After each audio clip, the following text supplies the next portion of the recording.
Unspoken Issues. So we're heading on to our next, as we're counting them down right here on the countdown. Our average on this one was a total of 4. You had this as your least favorite. My goodness. Spawn number 1. I have listed as number 2. So when we add those two together and average it out, it's going to make the middle of the road here. Spawn number 1 comes in at our, I guess, 4th book on this list. Let's go ahead and talk about, we sort of already did. Like, I talked about when I first saw Spawn number 1. You mentioned about how it was a hot book. It was really popular and it sold a ton of copies. I thought it was like one of the rarest comics ever. Right. I was under a complete misconception, a complete misunderstanding that this thing was pretty easy to find. I don't know how, because I looked for it everywhere in my LCSs and I never saw it. Of course, I came in later. I think that was just people were hoarding them in the early. You're absolutely right. That's gotta be. They people would buy 2 or 3 copies, buy one to read, one to put away, one to put in the backboard, one for the kids. And then a lot of comic shops are probably doing the same thing. They would probably had, a case of them and they would sell half and then keep half and then try and sell them for $25-$30 a month later or whatever. Right. Why don't you do our listeners a favor real quick and just kind of tell them who Spawn is? Spawn in his previous life was Al Simmons, a government soldier, I guess sort of like a CIA operative type, who was killed in the line of duty, goes to hell or a hell, makes a deal with a demon to come back to Earth because he wants to see his wife again. And when he's sent back, doesn't really have his memory, and he's sent back as Spawn, who is a character with hellish powers. He's got I hate to even use this comparison because I don't think it's really accurate to his origins, but a lot of people would say he's like a cross between, visually, between Spider-Man, Ghost Rider, and Batman. Okay. He's got a big flowing cape. He's got the chains like Ghost Rider. And he's got the crescent moon style eyes on each side, kind of like Spider-Man. Mm-hmm. The red and black motif for the rest of the costume. Oh, well, that's, you know what? That's going to sell books. At least for Jesse Starcher. Someone get Blood Axe on the design. And I say that's not really fair because McFarlane designed Spawn, I think, 10 or 15 years before this comic was ever released or whatever. So, I mean, Ghost Rider existed, but I don't think the previous Ghost Rider had chains. Right. I don't know that the black costume Spider-Man had ever existed up to that point. And he's got more of a Dracula cape than a Batman cape. My gosh. I'd never realized this is a painted cover. It's McFarlane's pencils, and then Ken Stacy is credited as the painter, like painted over the pencils, which kind of makes sense now that I'm looking at it, now that I know that. But I never knew that until today when I was reading the back matter for this issue. Well, this issue hits the shelves June 3rd of 1992. Title of the story is called Questions. Writer and artist Todd McFarlane. Lettered by Tom Orzechowski. Colored by Steve Oliff of Oleoptics, which I don't know if Oleoptics is a thing at this point. Is that credited anywhere in here? No, it doesn't say it. No. It's not. Okay, well, Steve Oliff of Oleoptics or whatever it is. So here we go. The news is covering Lieutenant Colonel Al Simmons' death back in 1987. That's how we open this book. It's like the news talking about how Al Simmons died and what the circumstances were. There's mention of Al leaving behind a wife who apparently has been seen with a high school friend by the name of Martin Alexander at the funeral. So then we kind of get into the character we've all come to see, and that's Spawn, who's reflecting on the things that's happened in his afterlife, I guess you'd say.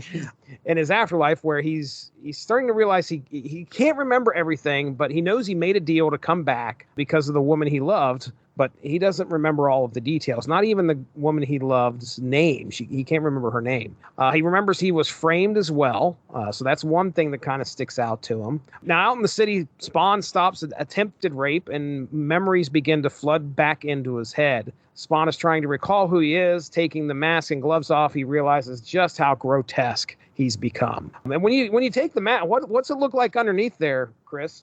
Looks like a charred human remains, basically. Right. Pretty scary looking dude. Now we switch over to Sam and Twitch. who are on the case of a mobster whose heart was, I guess, pulled out and stuffed in his mouth and thrown out of a 44th floor window. 44th floor window. But they aren't too upset over the work this person has apparently been saving them as well. So they're okay. As long as, I guess, some bad guys are eating some dust, it's fine with them. Now, somewhere in time, a demonic figure promises Simmons' troubles have just begun. I can't believe this is the synopsis I wrote because it's really short. But yeah, I mean, Spawn starts to recall who he is after saving this lady, has kind of like a bit of a breakdown. Sam and Twitch are out doing their thing. And then we finally get this kind of like epilogue where this, like I said, the demonic figure is like, oh, Simmons, if you think you've got it bad now, just wait. You had this at number 6, and I think you owe the people an explanation. I mean, I've just never really been we talked about it when we did Devil Day. I've never really been a big Spawn guy. I kind of like Spawn. I think he looks cool. I like McFarlane's art a lot. Yeah. He only did like the first 15 issues maybe or so. And then Capullo took over, and he's never really done anything. McFarlane's never really done any interior art since then, as far as pencils anyway. I just, I like Ghost Rider and the Midnight Sun stuff. I like a lot of the supernatural, superheroic stuff a lot of times, but Spawn has just never been a big deal to me. He's just kind of like, yeah, he's all right. The movie's terrible. The animated series, I would kind of like to watch. It's on HBO Max, and I probably will watch it at some point because I think it probably is good. But again, I like all these comics. This just happens to be the one I like the least. Okay. All right. There's a bit of a mention here of, or at least a kind of a reference to the Spawn power meter, which it all starts out at 9999. And then you do see, which, hey, look at me, I'm paying attention. He uses some of his power, and now he's down to 9995. So you really don't get a whole lot in this. You got to, again, it's first issue. We're going to get introduced to our main character, the problems this guy is having, the ancillary characters, Sam and Twitch, who are going to be recurring here throughout this series. Yeah, I did not realize they showed up in issue 1. For whatever reason, I thought they came along later. Like maybe, if you had asked me a week ago, when did Sam and Twitch first appear? I would be like, maybe the issue with the child murderer, whatever issue that is, which is I think issue 4 or 5. Mm-hmm. But I haven't read these in forever. But I remember Sam and Twitch becoming a bigger deal like when they had their own series, like in the late 90s. But yeah, I was surprised when I read this again, like, oh, they were here from the very beginning. You talk about a unique looking book. That's what this really is just kind of like McFarlane is just kind of going nuts, and he can do whatever he wants. He kind of had that freedom on Spider-Man a little bit, I guess, but this is just him kind of really going crazy in a lot of this outside of the pages with just the newscasters or whatever. Why is a government soldier on the 10 sexiest men alive list? How does that happen? I'm sitting there I'm reading that, and this is one of my criticisms of the Spawn book. Okay, let's see. Our first page, we have 1, 2, 3, 4, 5, 6, 7, 8, 9 small text boxes. Okay, so we get some, it's Spawn, suffering. Why am I like this? Okay, real simple stuff. Great. And then all of a sudden we decide, oh, hey, we're going to sit out and we're going to type for about an hour and make everybody read it. And it just switches you into this mode of like, okay, and kind of gives you a little bit about Wanda. It kind of gives you a little bit about Simmons. It's the best way to kind of, what do they call this? Info dump, sort of. Yeah. There you go. It is an info dump. It's exposition. It's a way of inundating the reader with as much information as they have. CNN covering it. Okay, I can believe that. And then we have an opinion piece by Mr. Beardo here. Okay, that's fine. But then we have Channel 7, which is like fashion news. It's like ETV or something. I'm like, why are you even that seemed kind of like out of character. Like they're talking about this guy's widow. He's talking about this guy's widow and how she's hanging out with a high school friend. Why does that matter? It's almost like Simmons and Wanda were Kanye and Kim Kardashian or something. Right, they're out there, and that doesn't happen. I don't recall that being part of the Spawn mythos at all.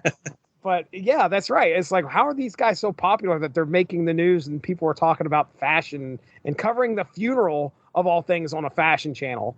Lovely Wanda Blake was absolutely divine and disarmingly simple jet black Giovanni original.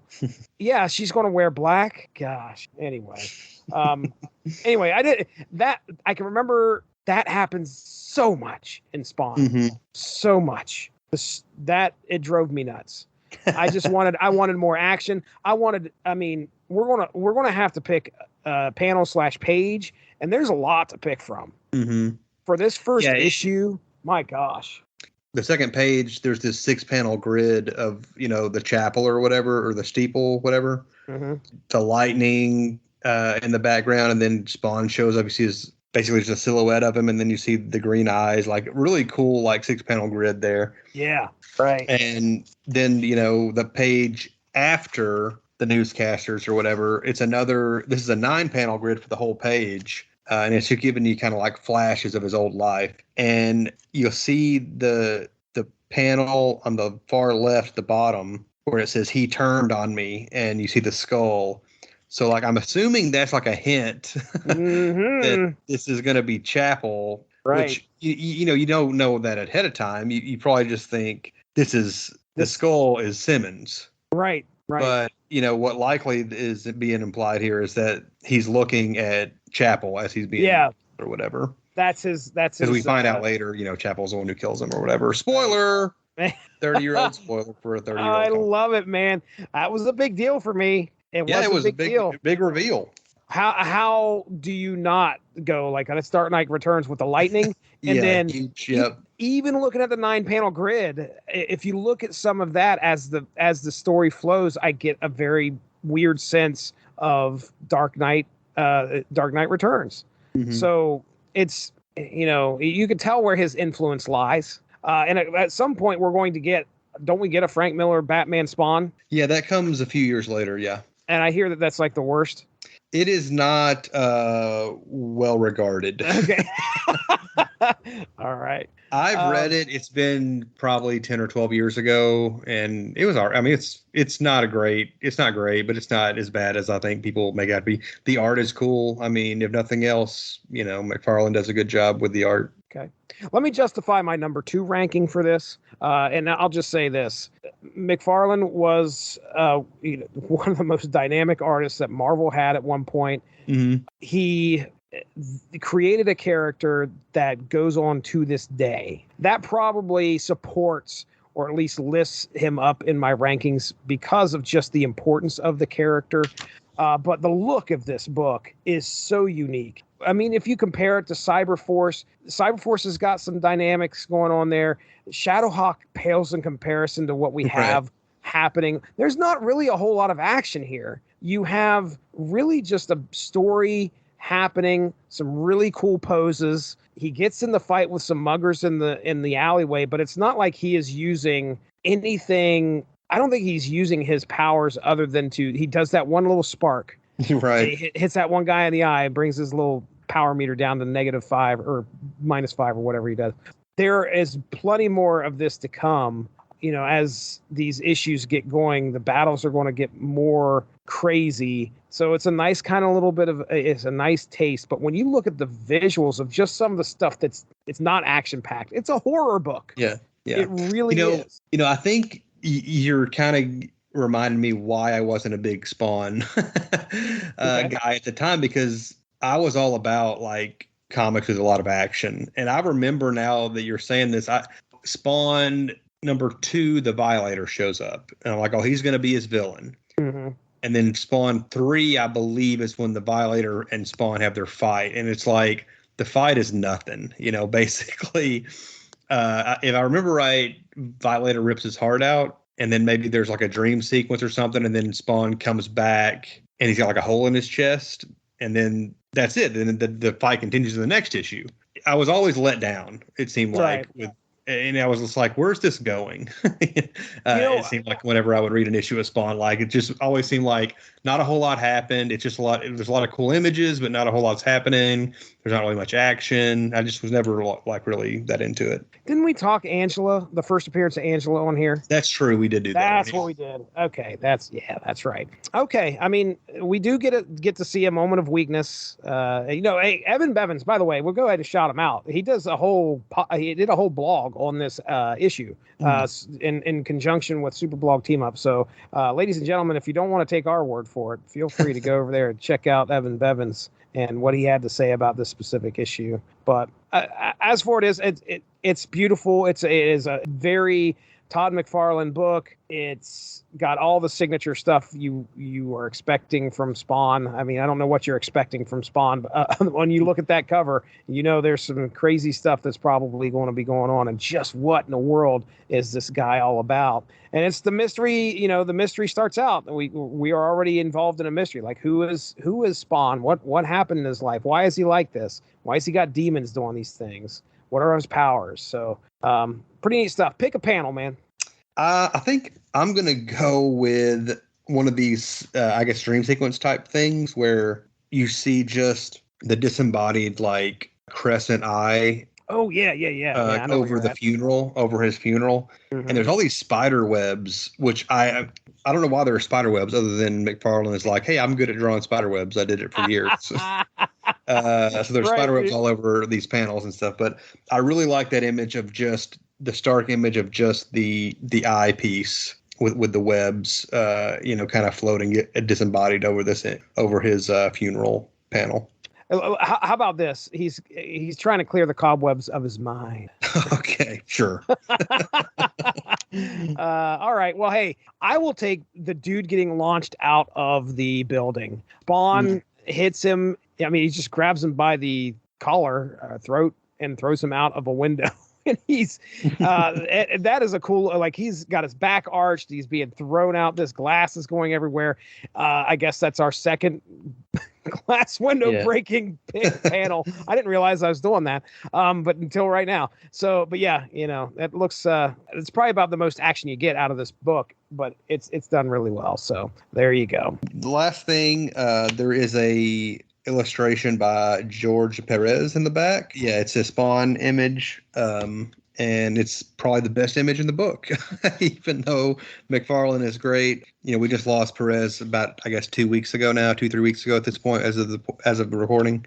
And, we've done several episodes where we talked about Perez. He's awesome. And sucks that he's gone. This is a great image of him, doing Todd a solid and throwing a Spawn pin up in the back of this issue. Love it. Yeah. Rest in peace. Wow. Thanks for joining us. Unspoken Issues is part of the UnspokenDecade.com, the home for 90s comics, blogs, and podcasts. Unspoken Issues also has a Facebook group you can join if you are interested. Just search the Unspoken Issues podcast and request to join. All of this would not be possible without W2Mnet.com and the Rattleitch Broadcasting Network, so make sure to seek them out for more podcasts. If you enjoyed what you heard today, please feel free to share, and we look forward to entertaining you again soon.